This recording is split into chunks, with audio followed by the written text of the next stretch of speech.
ताके तन नहीं रहे कलेशा। जय हनुमान जय हनुमान जय हनुमान जय जय हनुमान जय हनुमान जय हनुमान जय हनुमान जय। तो दोस्तों घर बैठे बैठे हम हो रहे थे बहुत ज़्यादा बोर और पहुंच गए हम रिठाला। यहाँ की सबसे फेमस जगह है इस्कॉन टेम्पल।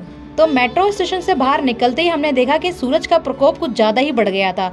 तो अपने आप को ठंडा करने के लिए हमने पी सबसे पहले यहाँ की famous lassi. Hello everyone, welcome back to our channel trip. और आज हम आपको लेकर जा रहे हैं एक ऐसी जगह जहाँ पर आपको मिलने वाला है परम सुख और आनंद। तो आज हम आपको लेकर जा रहे हैं रोहिणी में जो नया इस्कॉन टेम्पल ओपन हुआ है जस्ट अभी कुछ टाइम पहले। तो हम जा रहे हैं दोनों वहाँ पर दर्शन करने के लिए और आपको भी लेकर जा रहे हैं। तो पूरा दर्शन करना अच्छे से और हम भी अच्छे से दर्शन करके आएंगे। अब चलते हैं हम अपने ब्लॉग। उसके बाद हमें रिक्शा मिला। रिक्शा आपको 20-20 रुपए में इस्कॉन टेम्पल पहुंचा देगा। तो इस्कॉन पहुंचते ही हमारे साथ हो गई बहुत बड़ी बीटी। हम पहुंचे यहाँ पर 2:30 बजे ट्रैफिक की वजह से और इस्कॉन बंद हो चुका था और पंडित जी ने हमें बताया कि इस्कॉन खुलेगा 4 बजे। सो दोस्तों कृपया जो गलती हमने करी है वो गलती आप ना दोहराना, क्योंकि जो इस्कॉन का टाइमिंग है वो है मॉर्निंग से लेकर 1:30 बजे तक, क्योंकि 1:30 बजे के बाद इस्कॉन में जाना एंट्री बंद हो जाती है। उसके बाद इस्कॉन खुलता है शाम को 4 बजे के बाद। तो अपना निराशा वाली शक्लें लेके हम वापस पहुँच गए मेट्रो स्टेशन पे। बहुत खुश हो रहे थे हम इस्कॉन जाने के लिए और इस्कॉन बंद निकला क्योंकि हम यहाँ पर पहुँचे हैं दोपहर के 2 बजे। 2:30 बजे। हाँ 2:30 बजे। 2:30 बजे तक मंदिर हो गया था क्लोज और 4 बजे खुलेगा। 4 बजे। तो हमने सोचा कि हम यहाँ पर नेक्स्ट टाइम जाएंगे कभी, अभी कुछ और कवर करते हैं। हमने सोचा नहीं है कि क्या कवर कर रहे हैं, पर सोचते हैं और आपको भी बताते हैं। तो दोस्तों फाइनली अब हम लोगों ने डिसाइड कर लिया है कि अब हम लोग कहाँ जा रहे हैं। तो हम जा रहे हैं क्यों, कहाँ पर? हम जा रहे हैं हनुमान मंदिर। हमने सोचा कि अब घर से निकल तो चुके हैं मंदिर के लिए, तो मंदिर तो जाना ज़रूरी है, चाहे वो हनुमान जी का मंदिर हो या वो कृष्ण भगवान जी का मंदिर। भगवान तो एक ही होते हैं, तो कृष्ण जी के मंदिर नहीं जा पाए तो क्या हुआ, अब हम हनुमान जी के मंदिर जाएंगे। बट आई होप कि वहाँ पर भी हमें दर्शन मिल जाए, हम इतने पापी ना हो कि हमें दर्शन कहीं नहीं हो रहे हैं। पापी नहीं है, भगवान टेस्ट ले रहे हैं। टेस्ट उनका लेते हैं जो उनके बच्चे होते हैं, जो कर सकते हैं। तो इसलिए हम हनुमान जी के पास जा रहे हैं। यहाँ हम कर रहे हैं मेट्रो का इंतज़ार। काश हनुमान जी के दर्शन हो जाएं इस बार।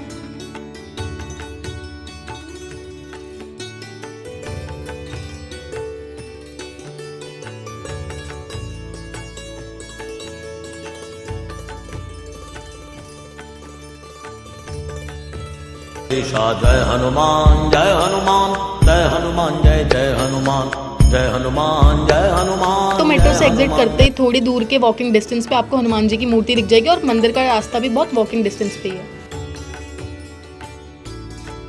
फाइनली यहाँ पर आने के बाद हमें थोड़ी सी हो गई टेंशन, क्योंकि यहाँ पर काम चल रहा था कंस्ट्रक्शन का। तो हमें लगा पता नहीं कि यहाँ पर भी दर्शन हो पाएंगे या नहीं हो पाएंगे, लेकिन फाइनली आगे जाके पता चला कि दर्शन हो रहे हैं। तो आपको दिख गया होगा फाइनली, अगर आप मंदिर के अंदर एंटर करो, एंटर करने से पहले आपको यहाँ पर अपने चप्पल जूते वगैरह यहाँ पर उतार देने हैं और अपना हाथ वगैरह धोकर मंदिर के अंदर प्रवेश कर लेना है।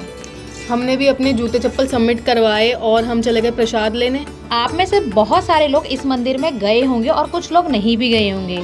क्या आप जानते हो कि ये मूर्ति 108 फीट की क्यों बनाई गई है?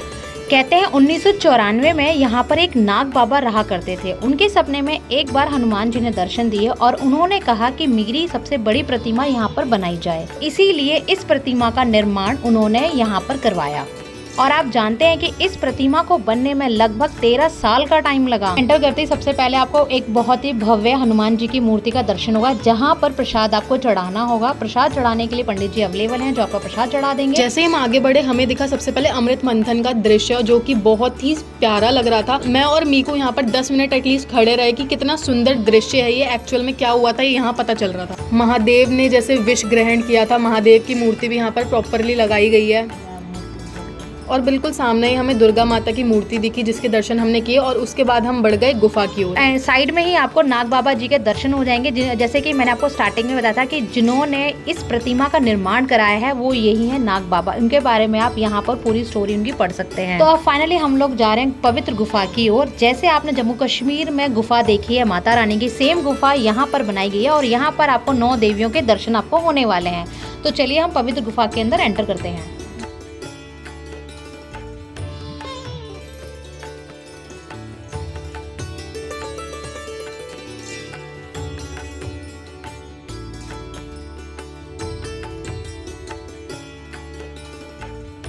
सबसे पहले गुफा के अंदर एंटर करते ही आपको दिखने वाली हैं भद्रकाली माँ के दर्शन आपको हो जाएंगे और उनके साइड में ही आपको रक्त बीज का जिन्होंने वध किया था उन माता के भी आपको दर्शन मिल जाएंगे।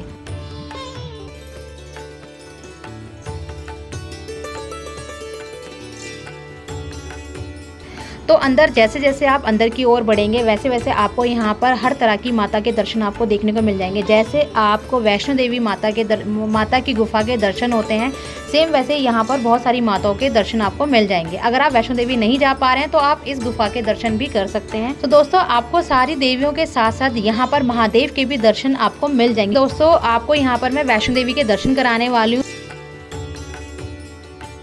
आगे आगे जाकर आपको शिवलिंग दिख जाएगा जहाँ पर आप जल अर्पित कर सकते हैं। और इस मंदिर की ना एक और खासियत है कि यहाँ पर आप किसी भी टाइम जाना, आपको यहाँ पर अखंड रामायण का पाठ आपको सुनने को मिल जाएगा।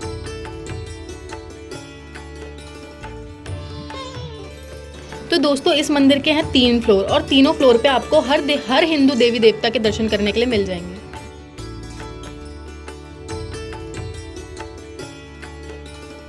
दोस्तों यहाँ पर आपको हनुमान जी के भक्तों की भीड़ आपको दिख रही होगी। जैसे जैसे शाम होती जा रही थी वैसे वैसे यहाँ पर भीड़ बढ़ती जा रही थी।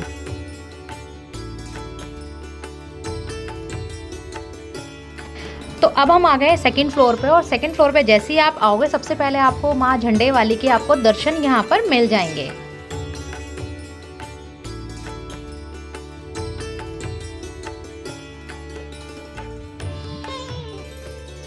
अब हम फाइनली दर्शन करने जा रहे हैं पंचमुखी हनुमान जी के। और क्या आप जानते हो कि इनका नाम पंचमुखी क्यों रखा गया और इनके कौन कौन से नाम हैं?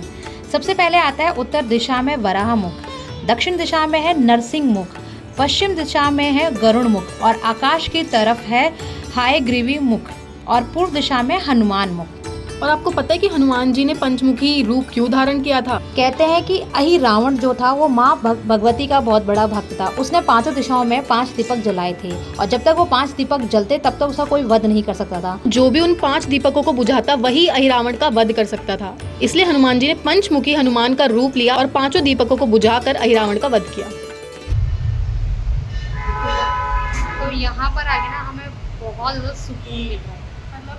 मतलब ऐसा लग रहा है कि सारी झंझटें गई हुई हैं। बस मेरा तो मन कर रहा है कि मैं यही रहूँ, मेरा घर जाने का बिल्कुल मन ही नहीं कर रहा, मैं सही बता रही हूँ। भगवान चाहते थे कि हम उनके दरवाजे पर आएँ, इसलिए उन्होंने हमें बुलावा दिया। मुझे बहुत अच्छा लग रहा है। दिल में जो भारी बंधा ना कम हो गया सब कुछ।